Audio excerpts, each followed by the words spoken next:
निर्वासितर विलाप बहुत सुंदर कविता एटा ओडिया ऑप्शनल रो निर्वासित रो विलाप। निर्वासित कहले कौन बुझुचु माँ? निर्वासित कहले कौन बुझुचु एक्चुअली? हाँ जणे एका थिबो माने आइसोलेट हो जाइथो से समाज ठारू से संपूर्ण भिन्न हो जाइथो अलगा हो जाइथो ताको हम कहू निर्वासित हाँ कि नहीं। ओके जेतेबेले से आइसोलेट हो जाए ना कि जेतेबेले से अलगा हो जाए ना कि से समय से विलाप करे कांदे हाँ कि नहीं चित्कार करे तो ताकू कह जाउछि निर्वासितर विलाप। जड़े व्यक्ति निर्वासित हैला पर तार मनरे केउ सब भावना जागृत हुए कवि एठारे सुंदर भाव में ताको एठारे उपस्थापन करछन्ती बुझला कि नहीं। ओके एई निर्वासितर विलाप के लिखिछन्ती मधुसूदन राव। के लिखिछन्ती मधुसूदन राव। मधुसूदन राव जे ए होचन्ती ओडिशार जड़े सुनाम धन्य कवि हाँ कि नहीं। तमे छुआ बेलू वर्णबोध पढ़ीच वर्णबोध से वर्णबोध को लिखिले किए रे मधुसूदन राव बुझे ना नहीं। आ मधुसूदन राव को भक्त कवि बोली कह जाउची कौन कह जाउची भक्त कवि। भक्त कवि मधुसूदन राव बुझेला कि नहीं। ओके तांको विषय विशेष किसी जानिबा जो एटा मधुसूदन लिखा जाइए। ओके ओडिया साहित्य जगतर जड़े सुनाम धन्य कवि होचंदी के मधुसूदन राव के मधुसूदन राव। ओडिया साहित्य जगत रे से भक्त कवि भाव में बेस परिचित। क्यों कवि भाव में भक्त कवि भाव में से बेस परिचित। आउ से केउठार जन्म होइतिले रे पुरी जिलार हैला पुरी जिले रे 1853 मसीह रे से जन्म ग्रहण करथिले एवं 1912 मसीह रे तांकर मृत्यु होइतिला मन रखित। केबे जन्म होइतिले 1853 मसीह रे तांकर जन्म होइतिला आउ 1912 मसीह रे तांकर कोन होइतिला मृत्यु होइतिला बुझला कि नहीं। तांकर सृष्टि संभार कोन थिला देख छंदमाला माला नुह छंदमाला संगीतमाला संगीतमाला हेतुटा छंदमाला संगीतमाला बसंत गाथा कुसुमांजलि उत्कल गाथा एटा गाथा गथा नहीं उत्कल गाथा प्रबंधमाला हैला वर्णबोध या एमती कर छंदमाला संगीतमाला हैला प्रबंधमाला बुझला कि नहीं। कौन कौन कहली छंदमाला संगीतमाला प्रबंधमाला हैला बसंत गाथा उत्कल गाथा कौन कहली बसंत गाथा उत्कल गाथा कुसुमांजलि आ वर्णबोध बुझला कि नहीं। कौन कहली छंदमाला संगीतमाला प्रबंधमाला छंदमाला संगीतमाला प्रबंधमाला सेमती बसंत गाथा उत्कल गाथा आउ कुसुमांजलि आउ कौन वर्णबोध एगुड़ाक तांकर कौन थिला सृष्टि संभार थिला एति बंध हैला कि नहीं।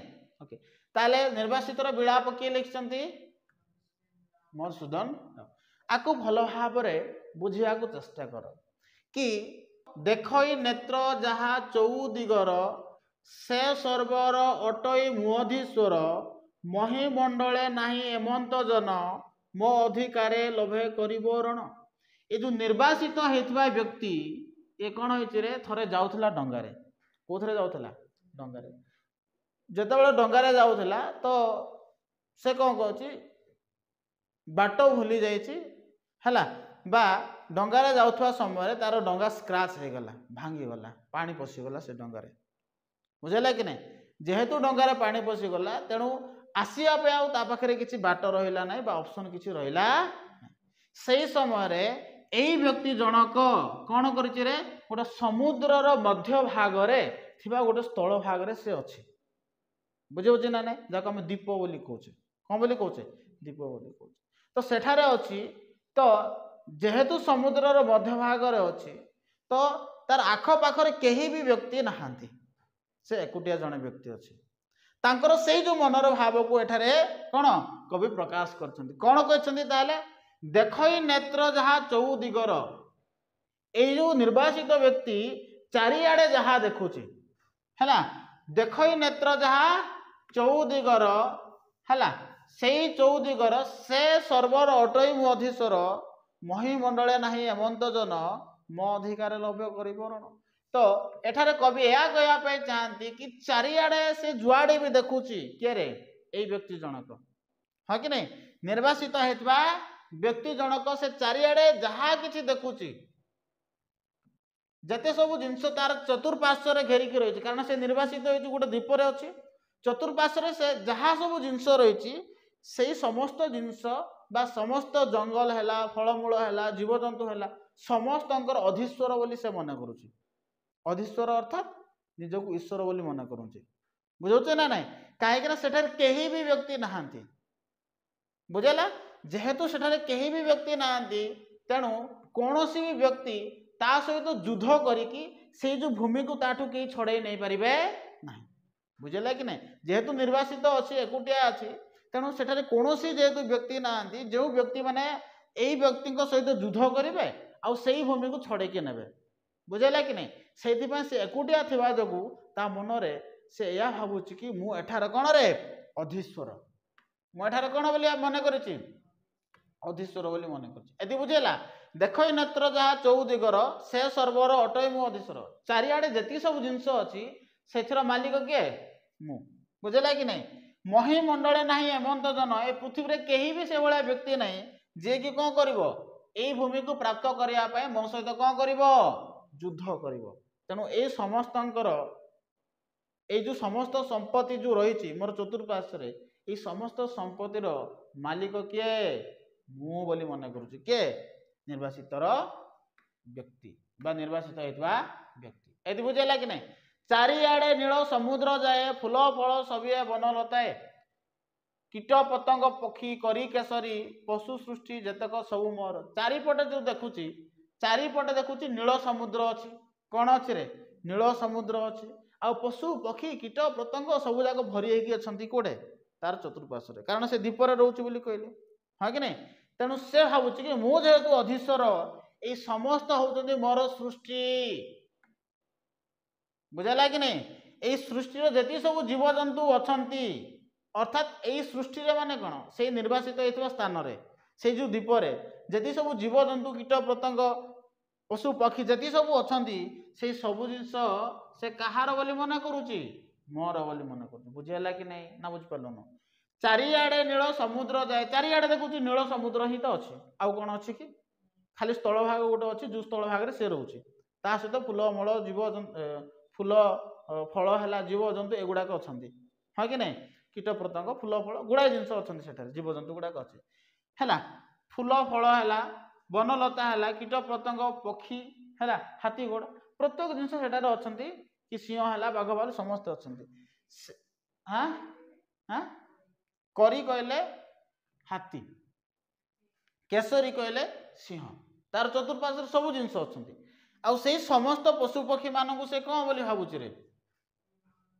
ହଁ, ସବୁ ସୃଷ୍ଟି, ମାନେ ଯେତିକି ସବୁ ଏମାନେ ସୃଷ୍ଟି ହେଇଛନ୍ତି, ଏ ସବୁ ସୃଷ୍ଟି କାହାର ବୋଲି ସେ ମନେ କରିଛି? ମୋର ବୋଲି ମନେ କରିଛି। ବୁଝିବୁଝେ ନା ନାଇଁ? ଏତି ବୁଝିପାରିଲୁ? ନେକ୍ସଟ ଦେଖ, ବିଜନତା କାହିଁ ତବେ ସେ ମୋହନ, ଯେବେ ସେ ମହିଲୁ ତୁ ମୁନି ନୟନ, ବରମ ନିବାସ ବୋଲ ରଣକ୍ଷେତ୍ରରେ, ଭୟରେ ସଦା ଜଇଁ ହୃଦୟ ଥରେ। ଦେଖ, ବିଜନତା କହିଲେ ନିର୍ଜନ, ଏକୁଟିଆ ରହିବା ଠାରୁ ନ ରହିବା ଭଲ। ସେଭଳିଆ ଜାଗାରେ ଚାରିଆଡେ କୀଟ ପତଙ୍ଗ, ହଁ କି ନାଇଁ? ଚାରିଆଡେ କଣ ରେ? କୀଟ ପତଙ୍ଗ ହେଲା, ସାପ ଥିବ, ବାଘ ଭାଲୁ ଥିବେ, ବିଛା ଥିବେ, ମାଛି ଥିବେ, ହଁ କି ନାଇଁ? ସେଭଳିଆ ଜାଗାରେ ତୁ ଜଣେକା ରହୁଛୁ, ଭୟଙ୍କର ଜୀବଜନ୍ତୁ ସେଠାରେ ଥିବେ।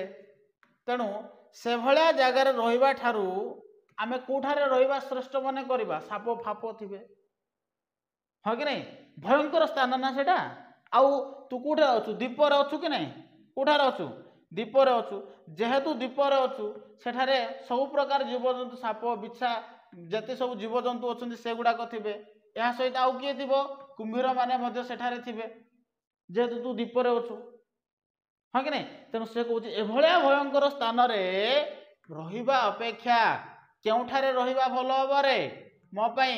ରଣକ୍ଷେତ୍ରରେ ରହିବା ଭଲ ହବ। ଯୁଦ୍ଧ ହଉଥିବ, कौन हो युद्ध हो से भाया युद्ध क्षेत्र में रही से उचित मन कर कहीं से भाया युद्ध क्षेत्र रहा उचित मन कर से उचित मन कर निर्वासित स्थान में जदि आसिक साप चुबई नेला मत कि बाघ आसिक खाईगला मत कौन भी जीवजंतु द्वारा मुझे आघात प्राप्त हली आ मरी भी जीवी तो एठारे मत कहीं भी पचारिया कहीं ना अच्छा कि ना जदि युद्ध होता स्थान मुझे मरी भी जाए ताहले जो लोक मैंने अच्छा आटलिस्ट मत कौन करें मोर परिवार सदस्य को सूचना देदेवे कि तुम आत्मीय जड़े कौन होठारे मरी जा बुझेगा कि नहीं बा सेठारे एभलिया सहृद व्यक्ति थाईपे जो सहृद व्यक्ति कौन कर मत मला बेले आटलिस्ट पानी टिके देव हाँ कि नहीं तेणु से एठारे कहते कि एभलिया भीमस्थल बोली क्या कहते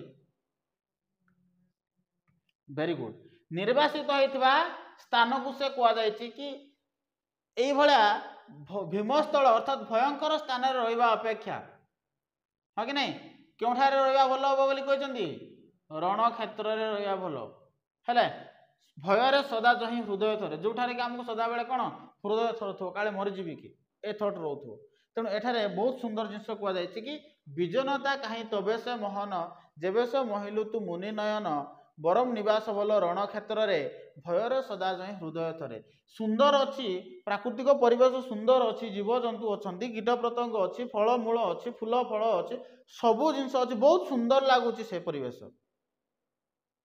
आउ से परिवेश को जी देखिए आकृष्ट हम एका बुझेगा कि नहीं एत सुंदर अच्छे किंतु लाभ कौन हाँ कि नहीं एभलिया जगार रहा ठारू क्योंठारे रहा उचित हम बोली से कहते रण क्षेत्र में जोठारे कि सदा बेले कौन होता रे भयरे थरी था आम हाँ कि नहीं रण क्षेत्र युद्ध क्षेत्र में आम डरी था केतबेले मृत्यु को प्राप्त कर भयर आम सदा बेले था किंतु एभलिया स्थान में रहा अपेक्षा से भाया स्थान रहा से उचित मन कर अर्थात आम कहीपर कि एभलिया निर्जन स्थान में रहा अपेक्षा ये निर्वासित व्यक्ति क्यों स्थान रहा उचित मन कर रण क्षेत्र रहा उचित मन कर बुझेगा नेक्स्ट देख किंतु ए भीमस्थल राज्य प्राप्ति अटई मो विचार अधम गति एभलिया भीमस्थल कौन कहगला भयंकर स्थान से चारिआडे पशु पक्षी हाँ कि नहीं कीट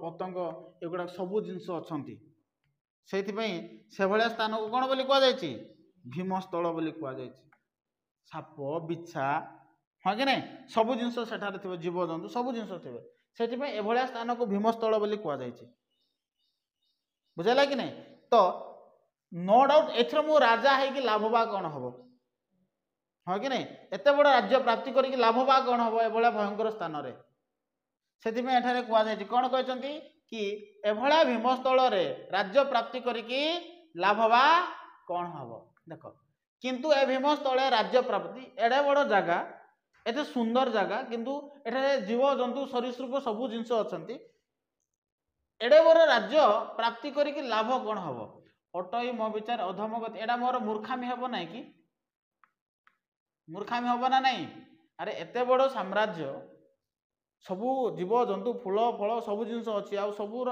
मु मोहरी बोली मु कहूँ सबू जिनस मोर बोली कहूँ एत बड़ साम्राज्यर राजा हूँ मु किंतु लाभ कौन एठा तो मनीष ना मनीष हूँ गोटे सामाजिक प्राणी आ से समाज सहित बचापी भल पाए से अन्य मनुष्य मान सहित बचापी भल पाए अन्य मनुष्य मान सहित से कथा हुए सुख दुख को से शेयर करे सेटा कहीं भी नहांती जाकू से निजर मनर भावना को से शेयर कर पारिबो बुझे ना नहीं से कहगला एभलिया स्थानर राजा है कि लाभ किछि नहीं आ मुझे भावुची कि एभलिया स्थानर राजा ताले होची मु होची मूर्ख हाँ कि नहीं कहीं मुझे सामाजिक प्राणी मु समाज रहा भल पाए है समस्ते थे आत्मीय मान थे भल पाइबा प्रत्येक जिनस आम समाज रही जो जो जिनस प्राप्त करूँ से जिनस आम पाई था कि एभलिया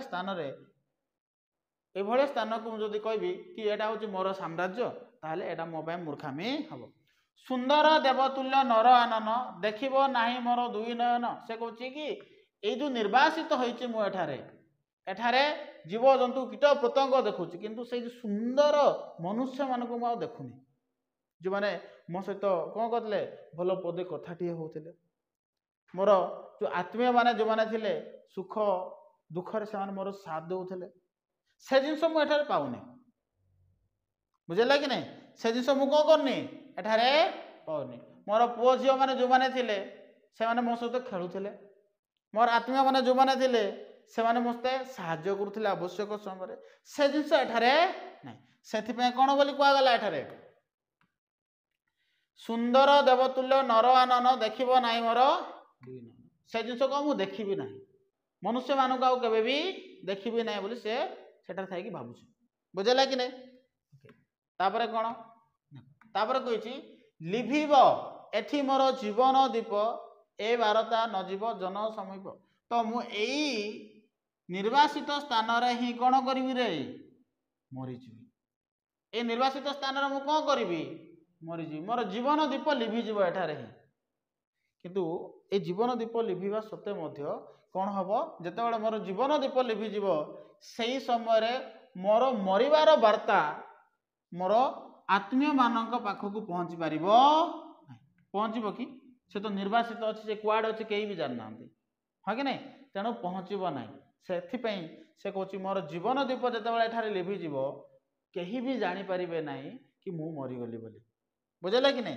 से कहूँ मधुमय मनुष्य कंठर ध्वनि तोषिब नाही आउ श्रवण बेनी से कहूँ से मधुरता रो ध्वनि मनुष्यर कंठर ध्वनि को केबे भी शुणी पारि किए बाबा बोली कहूला किए जेजे बोली कहूला किए काका बोली कहूला हाँ कि नहीं किए सार बोली कहूले तो से सुंदर शब्द गुड़ाक मु कान में पड़ो एमती मुझे कौन करी रे एठारे मृत्यु को प्राप्त करी से समय कौन भी व्यक्ति जानीपारे ना बुझेगा कि नहीं यह कहते किए निर्वासित व्यक्ति बुझेगा